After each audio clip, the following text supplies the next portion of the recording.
If you're used to the traditional compilation process in some languages like Java or C#, you might find a couple of things that the TypeScript compiler does a bit surprising. We're going to walk through a couple of those things that at least surprised me when I was learning TypeScript initially, and I'm pretty sure it's going to surprise someone new to TypeScript too. Now here's the hello-world.ts we were working on in the last video. We had 3 variables with 3 different types, and we ran the TypeScript compiler on hello-world.ts. Now take a look at this JavaScript file that it's rendered. There are 3 variables that are declared, and the values that are being assigned. So what happened to the types? We had 3 types here. We had number, boolean, and string. All that the TypeScript compiler has done is it's taken those types off. It just has 3 variable declarations and assignments. Well, thanks a lot, TypeScript compiler. What use is this? Well, here's what's happening. The types that you've assigned over here are for the purposes of checking during development time. It's not for checking during runtime. The whole process of transpiling your TypeScript code to JavaScript code is to help you as a developer catch bugs in your code before it goes to the browser or before it gets run by the node runtime. So when you do something like this, you have declared all the types, TypeScript compiler catches those errors if there are any. If there are errors in the way you're assigning values, like we saw before, if you assign a boolean to a number type, it's going to catch it.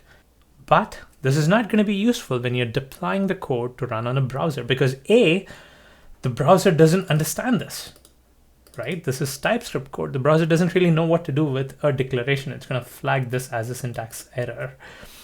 The second thing is you're not really worried about that kind of type checking on the client side or on the Node.js environment during runtime. You're interested in type checking only during development time, which is why the TypeScript features exist only during development time. When you compile TypeScript to JavaScript, what you're going to get is pure JavaScript, which doesn't have any of the TypeScript features, obviously. So it's not going to have any type declarations.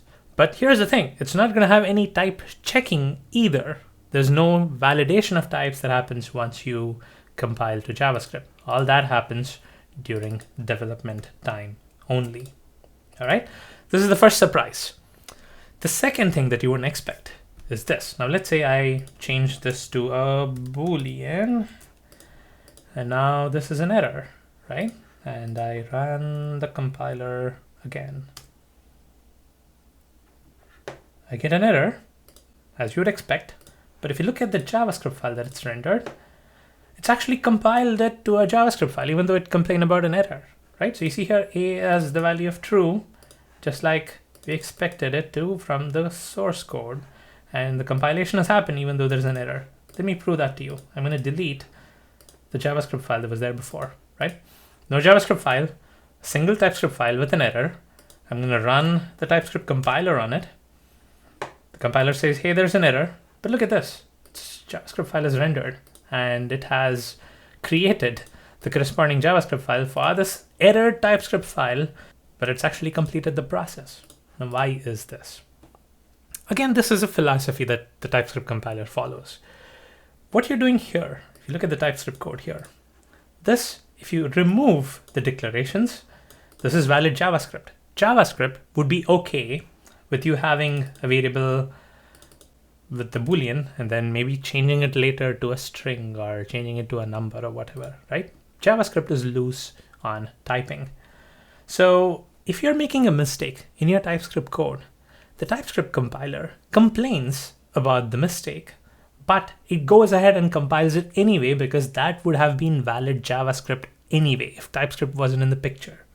So the TypeScript compiler flags errors again during development time for the purpose of developers. I'm stressing this again and again, but this is important because this is different from the other compilers.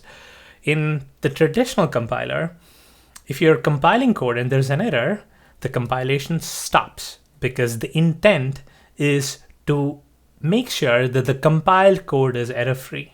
But with the TypeScript compiler, that's not the intent. The intent is to make sure that the developers know what they're doing and to alert the developers if there is an error. That's a huge difference in the philosophy of the compilers, and that's what causes TypeScript to behave in this way, right? So a couple of things to note that we learned in this video. First, when the compiler transpiles from TypeScript to JavaScript, it removes all the TypeScript specific features like you would expect. The result has to be JavaScript only. The second is that if TypeScript compiler finds errors in your TypeScript code, it is going to warn the developer during the compilation process, but it is going to go ahead and do the compilation anyway if the thing that it's compiling would have been valid JavaScript. It's valid JavaScript anyway, so it's not going to stop you. It's still going to go ahead and compile. It warns you, and then it says, okay, I've done my job. If you still want to go ahead, here's your JavaScript file. And that's just the way TypeScript has been designed.